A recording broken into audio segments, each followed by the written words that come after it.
diserang dengan menggunakan senjata api dan senjata tajam sebagaimana yang rekan-rekan lihat di depan ini. Timpakanlah laknat dan azabmu kepada siapapun di antara kami yang berdusta, dan timpakan juga laknat dan surga aku ke atas seluruh keluarga.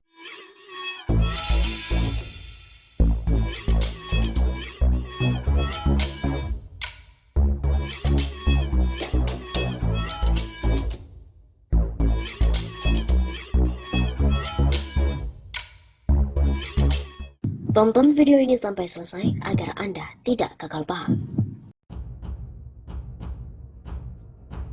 Jadi dari Bareskrim Polri sudah memberikan arahan kepada Polda Jajaran untuk seluruh berita hoax yang tidak benar di Polda-Polda dan Mabes Polri akan kita proses semuanya, ya, kita proses semuanya biar tidak membuat masyarakat ketakutan, ya, biar informasi itu sendiri pun juga tidak salah.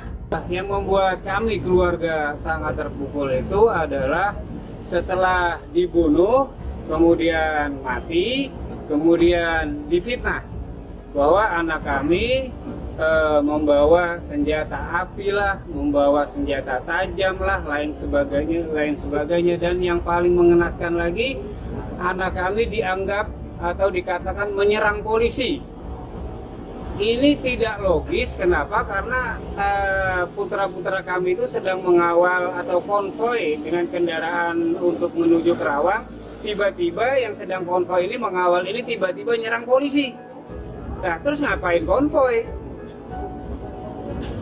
Terus ngapain ngawal Habib? Nah, tiba-tiba kok nyerang polisi? Dasarnya apa gitu kan? Tentang senjata api itu masih kita selidiki dan kita akan jelas sudah banyak senjata api, kita akan cari tahu siapa pemiliknya.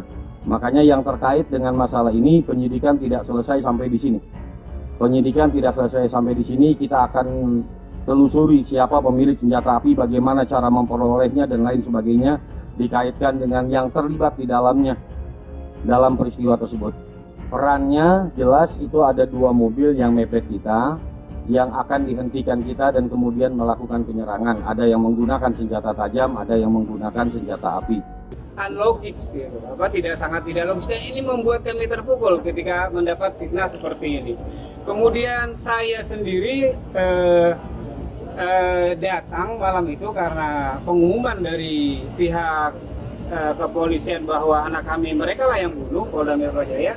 Maka kami berkesimpulan bahwa mayatnya ada di mana? Di Sukamto, gitu. Nah, kami kesana lah setelah mengetahui benar ternyata mayatnya ada di sana. Kami pergi ke sana, itu Senin malam Selasa, diusir. Gak boleh lihat, Bapak mau kemana? Saya mau lihat anak saya yang dibunuh. Tidak boleh Bapak muter aja.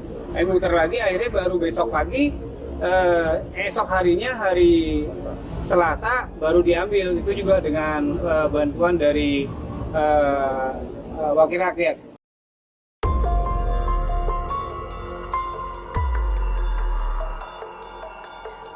16 laskar FPI yang tewas ditembak polisi ditetapkan jadi tersangka. Bareskrim Polri ternyata sudah menetapkan 16 laskar FPI yang tewas pasca baku tembak dengan polisi sebagai tersangka. Sangkaan dari pasal itu berkaitan dengan kekerasan karena melakukan perlawanan pada polisi. Hal tersebut diungkapkan oleh Direktur Tindak Pidana Umum Bareskrim Polri, Brigjen Pol Andirian. Brigjen Andi menyebut ke-6 laskar tersebut sudah menjadi tersangka meskipun mereka telah tewas. Sudah ditetapkan sebagai tersangka. Begitu kata Brigjen Andi saat dihubungi oleh wartawan pada hari Rabu 3 Maret. Andi juga mengatakan penetapan status tersangka itu perlu diuji. Untuk itulah Bareskrim menyerahkan berkas perkara kepada Kejaksaan Agung untuk dilakukan penelitian. Hal itu harus diuji, maka kita ada kirim ke jaksa biar jaksa yang meneliti.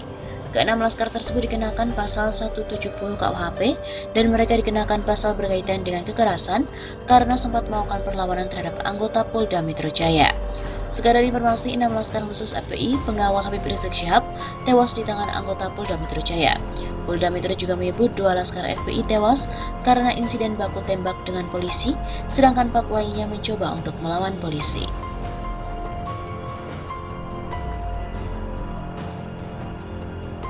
Setelah ditembak mati, 6 laskar FPI pun telah jadi tersangka kasus penyerangan. Barreskrim Polri, Badan Reserse Kriminal Polri menetapkan 6 orang anggota Laskar FPI terlibat dalam bentrok dengan polisi di Jalan Tol Jakarta Cikampek Desember tahun lalu. Keenamnya telah tewas ditembak oleh polisi.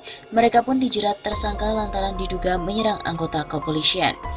Sudah ditetapkan tersangka dan harus diuji, maka kami ada kirim ke jaksa biar jaksa yang meneliti, kata Direktur Tindak Pidana Umum Barreskrim Polri, Brigjen Andi Rian Jayadi saat dihubungi pada hari Rabu 3 Maret. Namun demikian, Andi mengatakan bahwa penyematan status itu nantinya bakal dikaji lebih lanjut oleh Jaksa Penuntut Umum. Pasalnya 6 tersangka itu telah meninggal dalam insiden berdarah yang terjadi tahun lalu. Andi juga menerangkan polisi melanjutkan pengusutan kasus itu selama proses penyidikan. Namun demikian, kasus tersebut dapat dihentikan apabila memang jaksa berpendapat lain. Kedepannya, berkas juga akan dilimpahkan ke jaksa. Hal itu bisa untuk penyidikan di penuntutan, ucapnya. Sebelumnya, 6 laskar FPI tewas dalam bentrok dengan kepolisian di Tol Jakarta Cikampek, kilometer 50 pada 7 Desember. Mereka tewas dengan sejumlah luka tembak. Komnas HAM juga telah turun tangan untuk mengusut kasus tersebut. Mereka juga menyampaikan sejumlah temuan, salah satunya soal kepemilikan senjata api oleh anggota Laskar FPI. Komnas menyatakan bentrok tak akan terjadi jika Laskar tak menunggu kedatangan polisi. Komnas HAM juga menyatakan penembakan terhadap 4 dari 6 Laskar FPI itu melanggar HAM.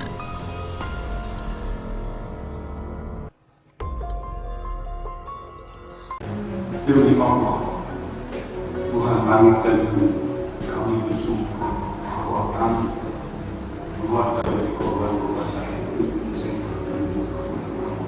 6 laskar yang terbunuh di kilometer 50 Cikampek adalah benar bahwa anak-anak kami dari laskar FPI tersebut telah dianiaya dan dibunuh dengan zalim oleh oknum-oknum polisi dan polisi telah dusta atas masalah pembunuhan tersebut karena dia Allah.